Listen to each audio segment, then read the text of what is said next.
The date is July 17th, 2017, and we're in Coldwater, Michigan. Engineer Jeff James and conductor Jimmy Van Hurdy are on duty this morning and will be utilizing Indiana Northeastern Railroad's GP9H, the number 5903, to pull a short train between Coldwater and Reading, Michigan.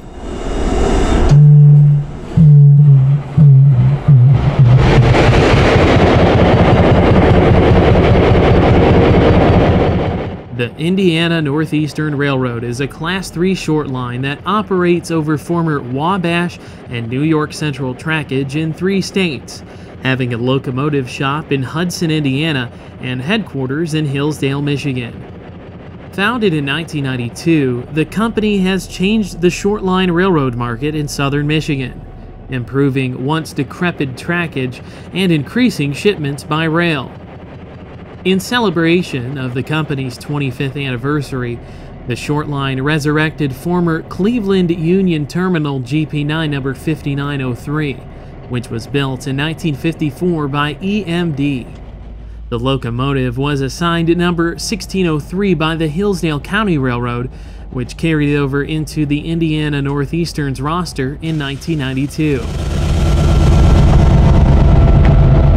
Today we're departing Coldwater, heading east toward Quincy and Hillsdale. We'll be doing a lot of work in Hillsdale, and then we will head south toward Hudson, Indiana. And we'll see how much time is left in the day after that, and determine how far we get today. Ultimate goal is Montpelier, Ohio, but it's not looking good today. Tell me a little bit about the 5903 and a little bit about the history of this engine and why it's so significant on the roster.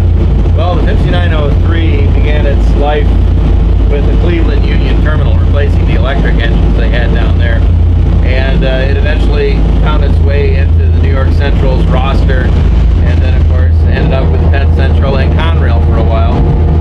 Until Conrail rid itself of the engine when it landed in Hillsdale for the Hillsdale County Railroad, and was renumbered to 1603.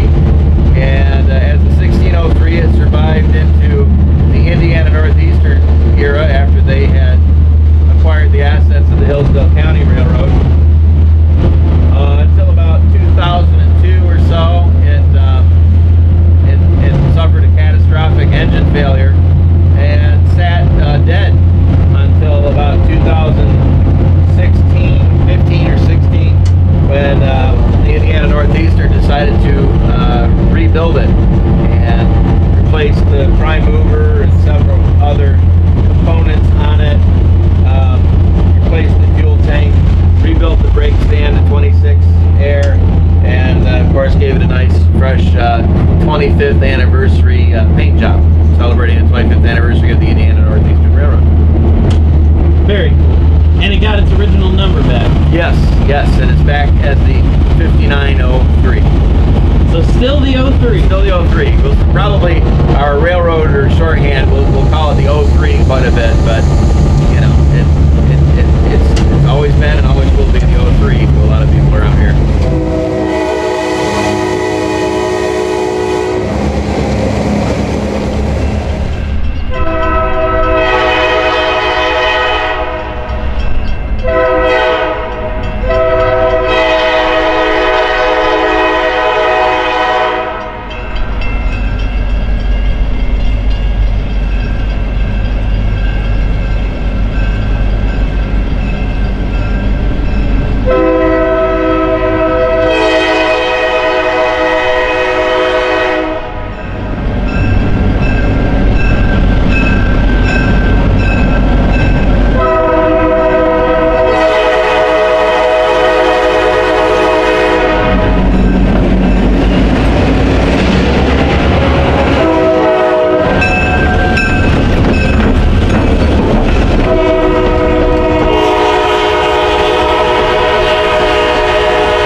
Making its way out of Coldwater, the train would duck under the I-69 overpass to the east of town. This portion of the old road is home to the Little River Railroad, an excursion railroad that owns the world's smallest Pacific Class 462 steam locomotive, the number 110. This trip is part of a test run in which the Indiana Northeastern will make notes on maintenance fixes that are needed to make the locomotive completely ready for daily service.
The locomotive's first run after being restored by Hudson shops was on July 14th, running from Hudson to Coldwater. The Indiana Northeastern calls the 5903 a GP9H, with the H standing for Hudson shops. Jokingly, the initial has been tossed around as being for Hirschman, who is one of the railroad's locomotive mechanics that helped restore the engine to service. At the US 12 grade crossing, our train has a near encounter with a propane truck. This grade crossing is particularly busy throughout the week, and occurrences like these are not all that uncommon.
At Quincy, the two GP9s will switch out Star of the West elevator.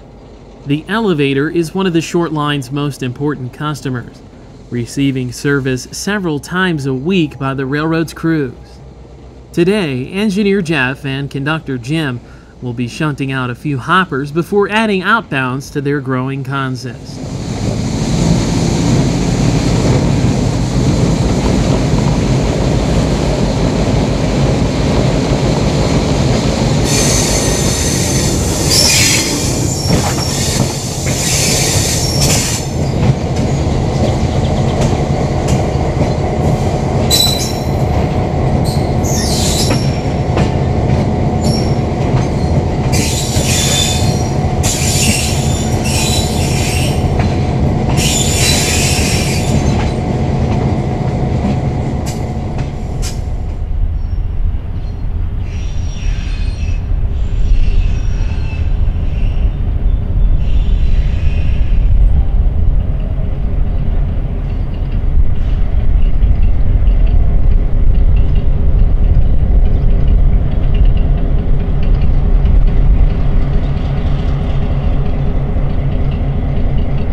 The Star of the West elevator is the tallest building in the small town of Quincy. With a population just over 1,600, Quincy was the location where Conrail once interchanged with the now defunct Hillsdale County Railroad, the former operator of the Old Road. Conrail utilized the Old Road from White Pigeon to Quincy until 1985, ending their operations entirely on the line until letting it go to short line operators. After 4 years of virtually no freight traffic, the Branch County Rail Users Association formed and controlled the line from Quincy to Sturgis, interchanging with the Michigan Southern Railroad. The group allowed the newly formed Michigan Southern Railroad and the Hillsdale County access to Coldwater in 1989. Indiana Northeastern was assigned to operate the line by the state of Michigan in 1992, when the Hillsdale County Railroad fell into bankruptcy.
Because of the Branch County Rail Users Association giving both companies access to Coldwater, service disputes often happened, and in 2003, the Indiana Northeastern outright bought the trackage from the group between the east end of Sturgis and Batavia, Michigan. In 2012, the Indiana Northeastern abandoned and removed the rails between Batavia, just west of Coldwater, and Sturgis. There were no customers on that segment of the Old Road, and there was no foreseeable reason to keep the rails in place. What was once a 60-mile-per-hour rail corridor for the New York Central, the Old Road had become a decrepit branch line upon Conrail's inception in 1976.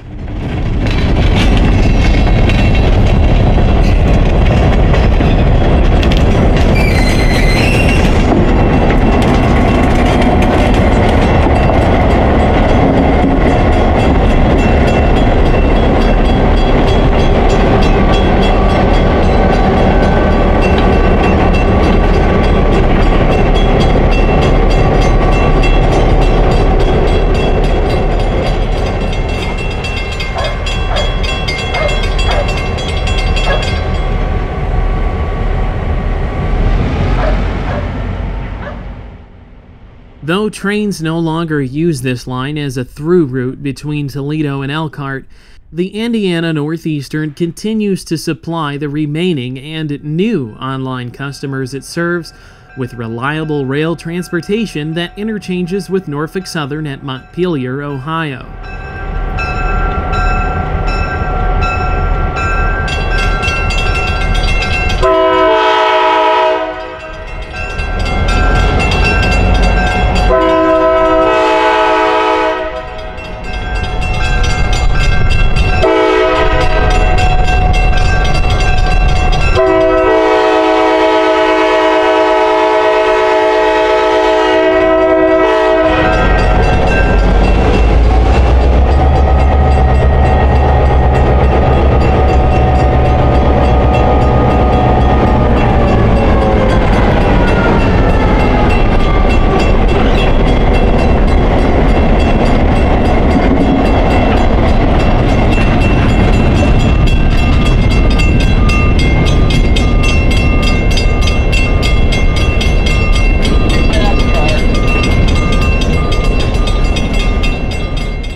After servicing Star of the West, the locomotives were shoved to the east, where the crew will use the QUINCY runaround track to switch ends. Once the locomotives were in the lead again, the train would continue on to Hillsdale, where the crew would switch out cars for an hour and a half.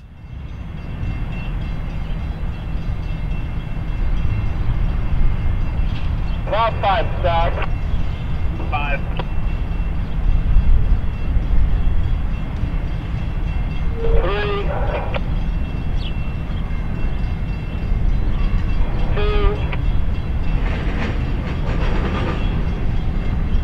1 more. Half. Now, do another one.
Back up about 2.5. Back about 2.5.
Well, Hamilton. Hamilton, okay.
Riding along on the old road, the train passes Litchfield Junction, where the Indiana Northeastern's Litchfield branch ties into the main.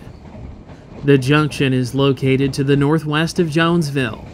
Our locomotive cam gives the viewer the visible experience of riding in a high-nose locomotive. While not ideal on most modern railroads, high hoods were once a common sight on many Class 1s in the 50s and 60s.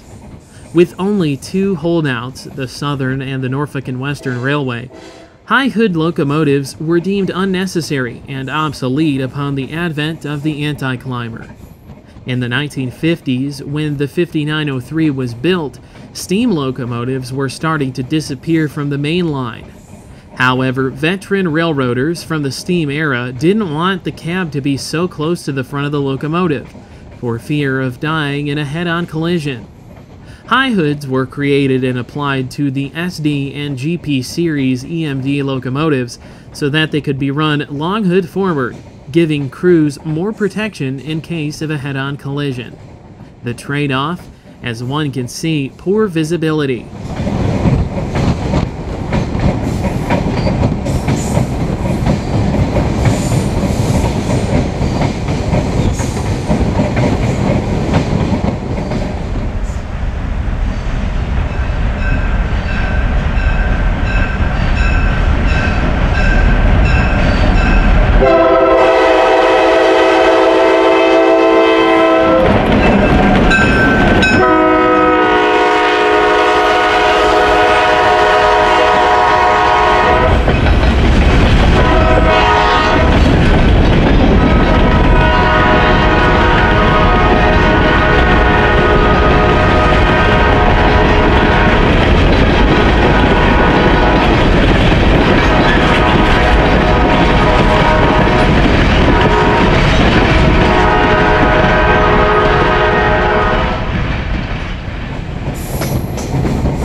Arriving at Hillsdale, Jeff and Jim would perform switching duty at the Indiana Northeastern's yard. Hillsdale was once a busy place on the New York Central, with 2 different lines calling the small town home. Today, the Indiana Northeastern utilizes the former New York Central Old Road and the Detroit, Hillsdale, and Indiana main lines out of town. We rode along with engineer Jeff for about an hour and a half, capturing these scenes of the 2 GP9s working the yard. The train would pick up several boxcars and move another string next to the yard office for inspection by a third-party rail contractor. In addition, 2 tank cars would be added to the consist.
After performing switching duties at Hillsdale, our train continued south out of town, using the DH&I main to Bankers.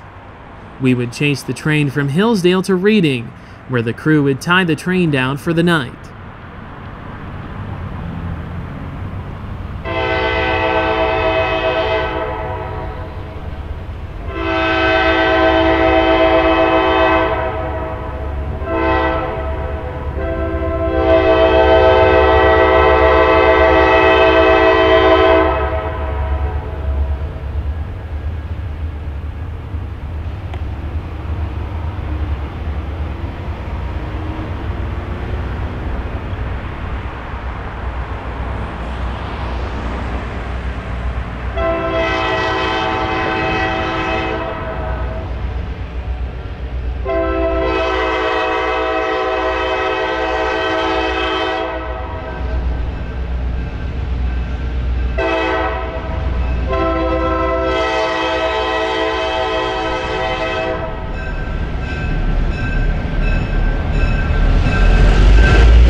At Bankers, the Indiana Northeastern changed directions and headed southwest over the former Fort Wayne and Jackson Railroad main.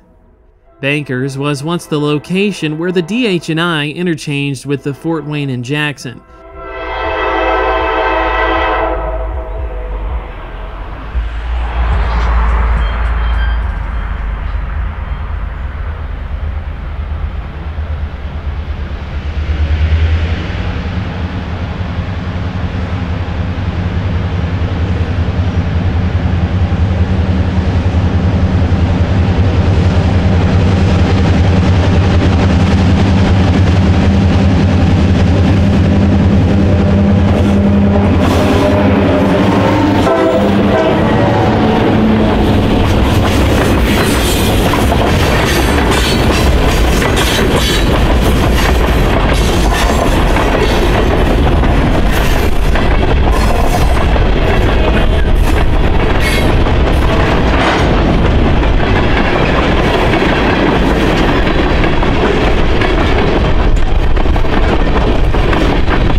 Ending our chase just north of Reading at West Card Road grade crossing, we would part ways with the 5903 until next time. Thank you for watching Delay in Block Productions. And as always, if you like this video, please subscribe to our YouTube channel. We've got lots of great railroad content, and be sure to check out our Michigan Short Lines playlist, which features many videos of the Indiana Northeastern.